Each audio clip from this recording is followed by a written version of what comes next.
Imagine Siddhartha Gautama, draped in silks, venturing through his palace and lands.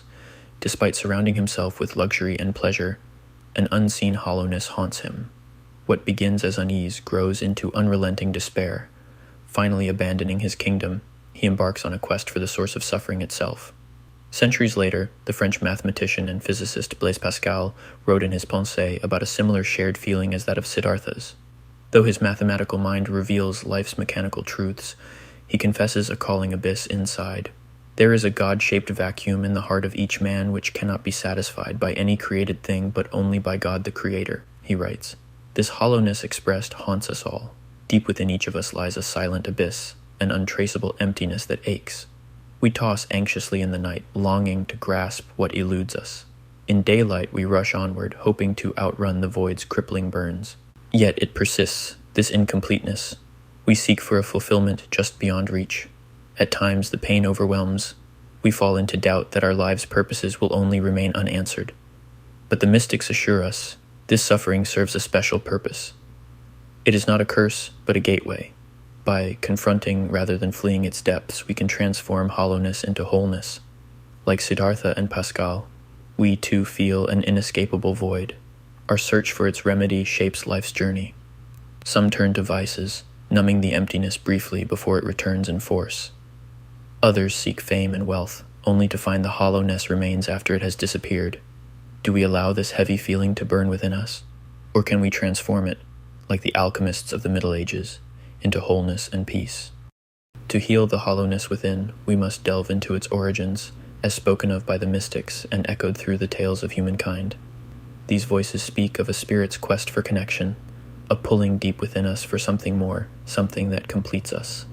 Consider Abraham Maslow's renowned hierarchy of needs, where he postulated that as our basic needs are met, higher, more complex motivations emerge. At the pinnacle of this hierarchy is self-actualization, the inherent human drive to realize our fullest potential and seek a deeper meaning in life. Maslow's inspiration came from the Native American Blackfoot tribe, whose culture was not just about ensuring physical security, but also about spiritual and emotional fulfillment within the community. However, Maslow's interpretation missed a crucial aspect of Blackfoot wisdom.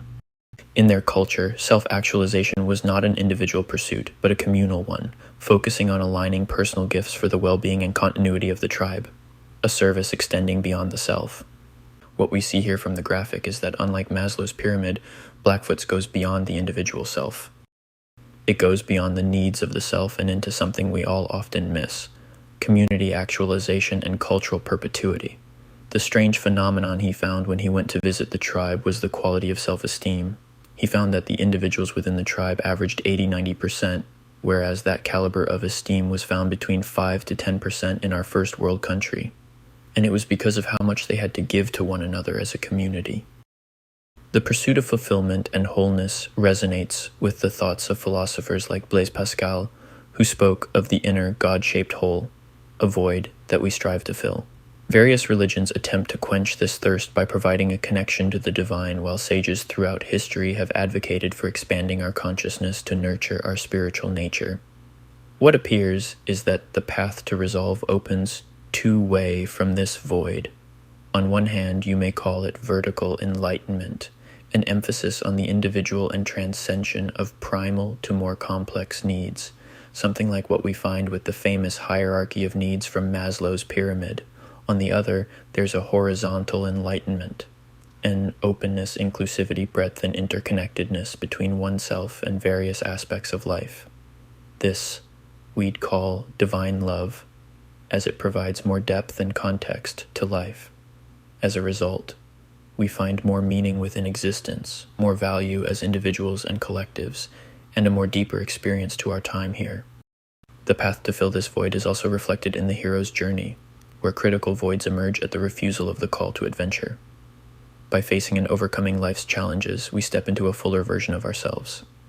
Take the example of the Buddha, who sought enlightenment as a path to transcend suffering, ultimately achieving nirvana through introspection. His teachings enlighten us that facing earthly challenges is a gateway to profound inner growth. The hero's journey not only confronts us with the refusal of the call in the known, but also leads us into the realm of the unknown, a crucial phase where profound transformation occurs. It's at this nadir, the deepest point of the journey, that the old self must undergo a metaphorical death. This phase is pivotal. It demands a complete surrender, an embracing of the unknown challenges that lie ahead. It's a journey marked by trials that push us to our limits, yet these very trials are instrumental in shaping a more complete, more authentic version of ourselves. Consider the story of Joan of Arc, a figure who embodies this aspect of the hero's journey. As a young peasant girl, she heard voices that led her into the unknown, a daunting challenge of leading France against English domination during the 100 Years' War. Her journey was full with challenges, and she faced them with a courage that seemed to transcend her age and experience. In stepping into this unknown, Joan had to let go of her former life, her identity as just a village girl, to fully embrace her role as a military leader and a symbol of hope for her people. Her journey was not without its nadir, resulting in her capture and eventual burning at the stake. Yet, through these trials, Joan's story and spirit transcended her earthly existence, leaving a legacy that turned her into a symbol of courage and faith. Her journey illustrates that sometimes facing our greatest fears and stepping into the unknown can lead to our most profound growth and transformation.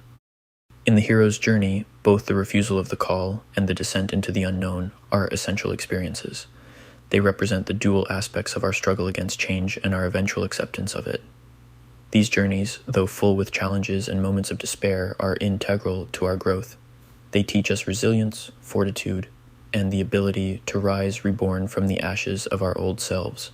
This process of transformation, though daunting, is what shapes our character and defines our journey towards fulfillment and self-actualization.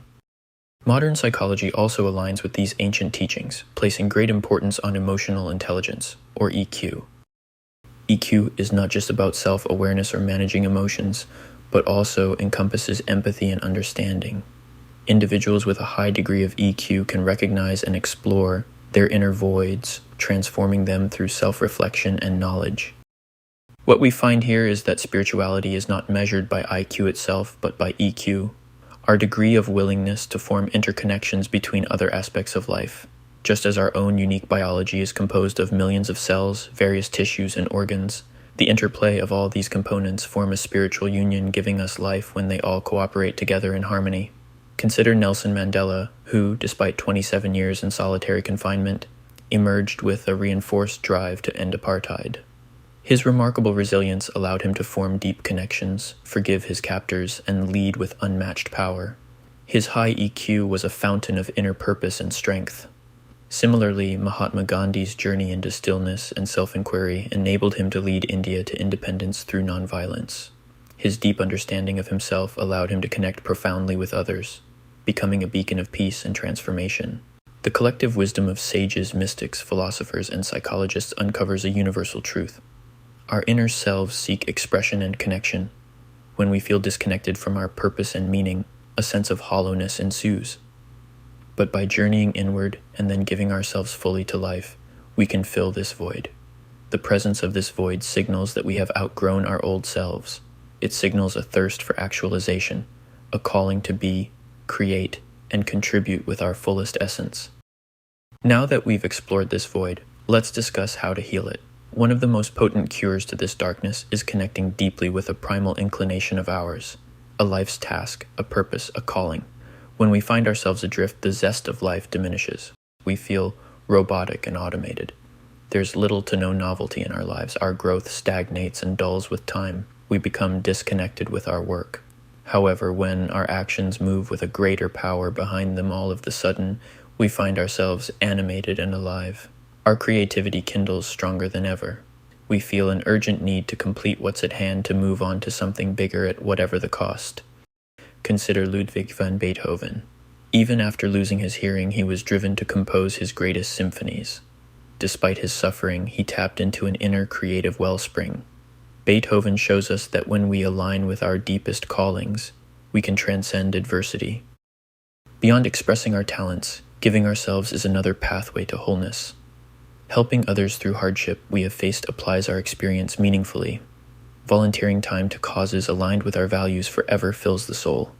Like Mahatma Gandhi, who dedicated himself to India's independence and humanity's betterment, it is within our control to choose nobler aims.